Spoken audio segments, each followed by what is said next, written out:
وَمَن لَّمْ يَحْكُم بِمَا أَنزَلَ اللَّهُ، اور جو لوگ اللہ کے نازل کیے ہوئے حکم کے مطابق فیصلے نہ کریں، فَأُولَٰئِکَ هُمُ الْکَافِرُونَ، وہ لوگ کافر ہیں۔ یہ آیت مبارکہ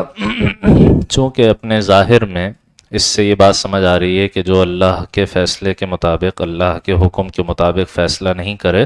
وہ کافر ہو جاتا ہے، اور کافر ہو گیا تو گویا دائرہ اسلام سے باہر چلا گیا۔ تو اس یہ غلط فہمی سب سے پہلے لاحق ہوئی جو اسلام میں سب سے پہلا فرقہ پیدا ہوا تھا، جنہیں خوارج کہا جاتا، جنہوں نے سیدنا علی رضی اللہ تعالیٰ عنہ کے خلاف بغاوت کی۔ دلیل کیا قائم کی کہ حضرت علی اور حضرت امیر معاویہ رضی اللہ تعالیٰ عنہما کے مابین جب معاملات صلح کی طرف بڑھنے لگے اور تحکیم کی طرف بات گئی کہ دونوں طرف سے ایک ایک حکم مقرر ہو جائیں اور وہ آپس میں مل کر فیصلہ کر لیں، تو جیسے ہی سیدنا علی رضی اللہ تعالیٰ عنہ اس پر راضی ہوئے تو یہ خوارج جو ہیں یہ کھڑے ہو گئے، کہنے لگے یہ تو آپ اگر حق پر ہیں اور وہ صحیح نہیں ہیں۔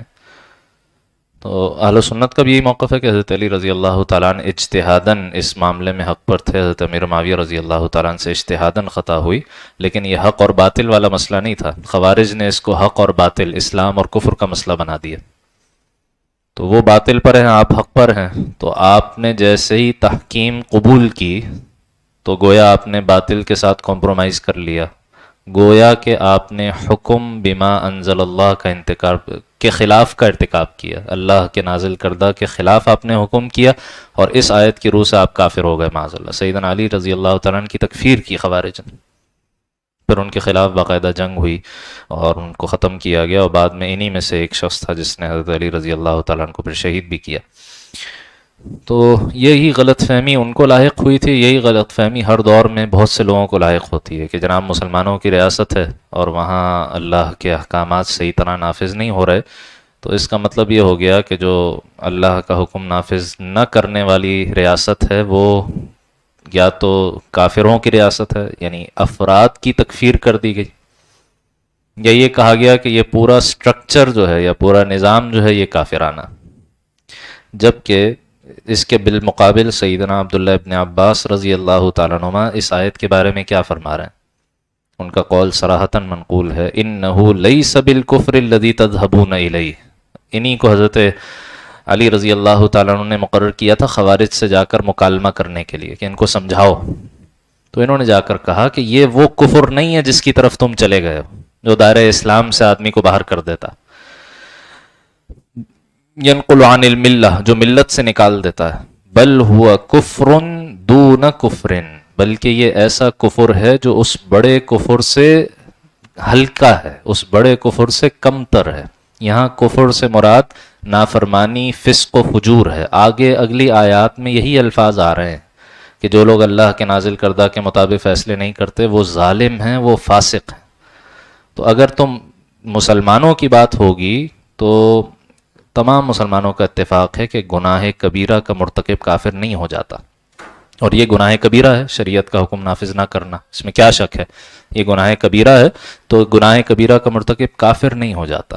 فاسق ہوتا ہے، گناہ گار ہوتا ہے، اللہ کے ہاں سزا بھی پائے گا لیکن وہ کافر نہیں ہوتا۔ تو یہ ایک بہت بڑی غلط فہمی اس آیت سے جو پیدا ہوتی ہے، اور اس کو بغیر اس وضاحت کے اس آیت کو کوٹ کرنا، اس آیت کو بیان کرنا بغیر اس ساری تفصیل کے، اس سے غلط فہمیاں پیدا ہوتی ہیں، اور پھر لوگ جو ہیں وہ تکفیر کی طرف چلے جاتے ہیں، اور پھر مسلمان ریاستوں کے خلاف جو ہیں وہ اقدامات کو جائز سمجھنا شروع کر دیتے ہیں، اور اس سے دیگر مسائل پیدا ہو جاتے ہیں۔ اسلامی ریاست کی ڈیفینیشن کیا ہے؟ اسلامی ریاست کسے کہتے ہیں؟ حکیم الامت حضرت مولانا اشرف علی صاحب تھانوی علیہ رحمہ نے،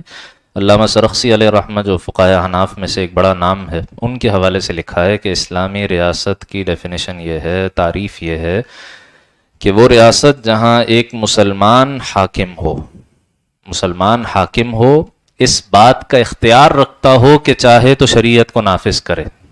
بس یہ کافی ہے اس ریاست کے اسلامی ہونے کے لیے۔ نہیں کرتا تو بہت بڑا گناہ کبیرہ کا مرتکب ہے، اس کی اصلاح کی کوشش کی جائے گی، اور اگر تو کوئی ایسی انتہا تک پہنچ گیا، اس کا کوئی ایسا عمل ہے کہ جو خروج اور بغاوت کی طرف منتج ہے، تو اس کے خلاف بغاوت بھی کی جا سکتی، لیکن اور خروج عام طور پر اس کی شرائط بہت سخت ہوتی ہیں، وہ عام طور پر کہیں پوری نہیں ہوتی، لیکن ایسی ریاست کو غیر اسلامی ریاست نہیں کہا جا سکتا۔ یہی دو تین سال پہلے جو ہوا تھا پاکستان کے بارے میں، علماء اکرام کا ایک متفقہ موقف سامنے آیا تھا، وہ یہی تھا کہ بھئی پاکستان کے بارے میں ہم یہ نہیں کہہ سکتے کہ غیر اسلامی ریاست، بالکل اسلامی ریاست ہے، مسلمانوں کی ریاست ہے، اور اس کے حکمرانوں کی ہم نہ تکفیر کرتے ہیں نہ ان کے خلاف خروج کو جائز سمجھتے ہیں۔ ہاں لیکن اس کا جو دوسرا حصہ تھا اس کو نہیں چھاپا گیا،